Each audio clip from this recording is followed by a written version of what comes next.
السلام الله عليكم ورحمة الله وبركاته كسو دوادا برنامج كني ليابك الدنيا آلا بكرا سعتان ديقيني channel كسو دوادا ودما عصب إيو ليابك حقا قوركا إيا رقمادا لغو كلا دوان يهي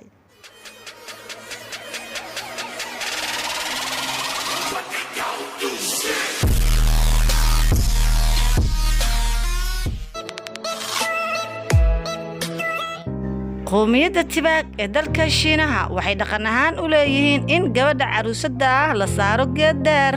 isla markaana ay isku hareereeyaan gabadha familkeeda iyagoo ula wada sita waxayna garaacayaan wiilka caruuska ah taas oo loo diiday in uu geedka fuulo isagana waxa uu isku dayayaa in uu sameeyo iska caabin uu fuulo geedkaasi si uu ula soo dago gabadha caruusada ah marka isagoo la garaacaya ayuu fuulayaa geedka taasna waxaa loola goleeyahay in lagu ogaado wiilkaas hadba kartidiisa inta ay la eg tahay waana tijaabo ay dhaqan ahaan u leeyihiin qowmiyadaas wadanka Australia qabiilada daga qabiil kamid ah ayaa waxay dhaqan ahaan u leeyihiin kuwoodii qadiimiga ahaa in gabadha la guursanayo reerkeeda ay xaflad aad u weyn sameeyaan deetana wiilka guurdoonka ah gabdhaha gurigaasi joogo mid aan la weydin yacni inay dooqiisa tahay iyo in kale laga soo saaro kadibna loo guuriyo markaas haddii tii uu rabay ay noqotana waa uu guursanayaa haddii ay noqon weysana mar kastaba waa uu ku qasban yahay mid loo soo bixiyo in uu guursado ku qanco haddii nasiibkiisa tii uu dalbaday ay noqotana waa ka haddii ay noqon weysana laba jeeraba waa ku qasab in uu guursado qowmiyadaha dalka Shiinaha qaarkood ayaa waxay dhaqan ahaan u leeyihiin in gabadha markii la soo doonto ama la mehrinayo in gabadha familkeeda ay diyaariyaan xafladii meherka deetana gabadha gaari loo saaro qaar kamid ah familkeedana ay hore u raacaan wiilkana loogu geeyo meel bannaan ah si ay u kulmaan gaariga furihiisa ayaa waxa lagu wareejinayaa wiilka caruuska ah gabadha ayuu iska eegayaa haddii ay gabadhaasi noqoto mid cajibisa isaga waa uu la dagayaa sidaas ayuuna ku wadanayaa haddii ay gabadhaasi ay cajabin weyso ama ay dooqiisa ahaan weysana sidii ayuu gaariga ugu soo celinaya wuxuu leeyahay gabadhana dooqayga maaha qowmiyadaha dalka Itoobiya qaarkood ayaa waxay dhaqan ahaan u leeyihiin in wiilka caruuska ah maalinta uu guursanayo ama gabar dooqiisa uu raadsanayo in uu taban dibi oo gabadha familkeeda ay keeneen uu ku dulboodayo isaga oo qaawan dhar aanan sidan wadanka Pakistan waxay dhaqan ahaan u leeyihiin qowmiyad kamid ah in wiilka caruuska ah la seexinayo meel fagaara ah la saarayo dhagax aad u weyn isla markaana 30 daqiiqo uu dul qaadanayo haddii 30 daqiiqo uu xanuunsado ama uu qayliyo diido dhagaxaasi xanuunkiisa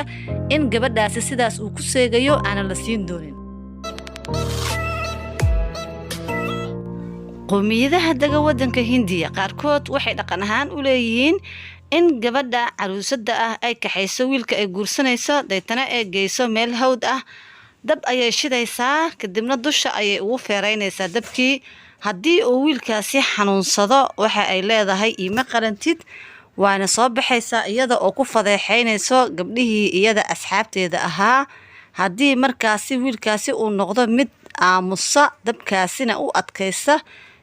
waxa ay leedahay wiilkaasi waan ka helay waana mid ii qalmo waana ay ka helaysaa waa sidaas ayayna ku guursanaysaa waa cajiib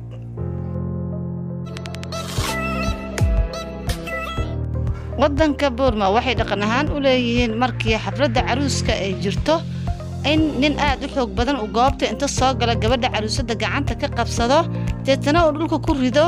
markaas buu dhagaheeda wuxuu ka duleelinayaa laba duleel oo aad u waaweyn mana laga celinayo wax u ciidminaya malahan ilaa ay dhiig aad u fara badan dhagaheeda ay ka yimaadaan haddii gabadhaasi ay qayliso wax ka celinaya malahan haddii aysan qaylin weysana dhaawaci ayuu la tolayaa oo waa la daaweynayaa waxaana la keenayaa goobta muusikiistayaal aad u fara badan si loogu qariyo qaylada gabadhaasi aanan bannaanka looga maqal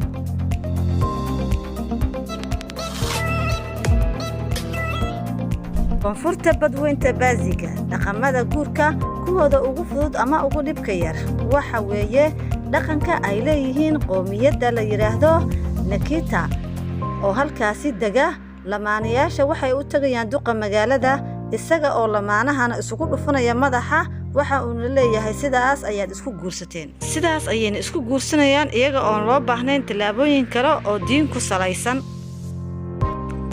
Tunisia gabadha aroosada ah waxa ay ka dulboodaysaa dhowr malaay ama kalluun xilliga xafladeeda guurka taas oo ka dhigan in uu guurkeeda noqonayo mid nasiib badan ama barakoobaya Morocco gabadha guursanaysa waxa ay jibinaysaa habeenka farxadeeda ukun taas oo ka dhigan in gabadhaasi gurigeeda uu helayo farxad iyo wanaag aad u fara badan waddanka Suudaan waxay dhaqan ahaan u leeyihiin qowmiyadaha daga qaar ka mid ah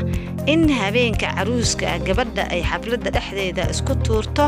isla markaana wiilka oo dhulka ka ilaaliyo gabadhana uu qabto hadii uu markaasi gabadha qaban waayana halkaasi uu ku ceeboobayo fadeexadna ay ka soo gaarayso Indonesia waxa xaraan ka ah habeenka guurkeeda in ay gabadha lugaheeda dhulka dhigto aabaheedna waxa qasab ku ah in gabadhiisa uu xambaaro ilaa uu ka geynayo guriga gabadhiisa loo guurinayo marka ayuu gabadha xambaarayaa sidaas ayuu guriga ku geynayaa isaga oo saarsan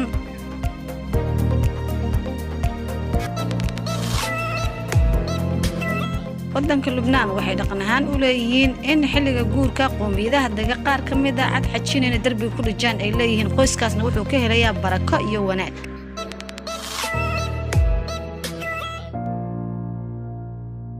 jasiiradda Java oo ah jasiiradda ugu weyn uguna dadka badan waddanka Indonesia ayaa qowmiyadaha daga waxay dhaqan ahaan u leeyihiin maalinta farxadda lamaanayaasha ay isguursanayaan in goob fagaara la isugu keeno deetana gabadha ay lugaha u meedho wiilka markaasna ay ballan qaado iyadoo dadka hortooda ka cadeynaysa in ay mustaqbalkeeda inta ka dhiman ay kula noolaan doonto wanaag sidaana ay ugu adeegi doonto waxa isla jasiiradaasi oo caan ku ah beerashada ruuska ka jira xeer uu soo jeediyay maamulka gobolka kaas oo lagu cirib jirayo jiirka waxyeeleeya bariiska ay beertaan kaas uu ku amray in lamaana kasta marka ay isguursanayaan ay keenaan maamulka gobolka canshuur ahaan looga dhigay in ay 25 sayn oo soo direen oo jiir ah ay keenaan haddii aad nagu cusub tahay fadlan subscribe inoo saar haddii aad hore noola joogtana like iyo commentiga waa inoo muhiim mahadsanid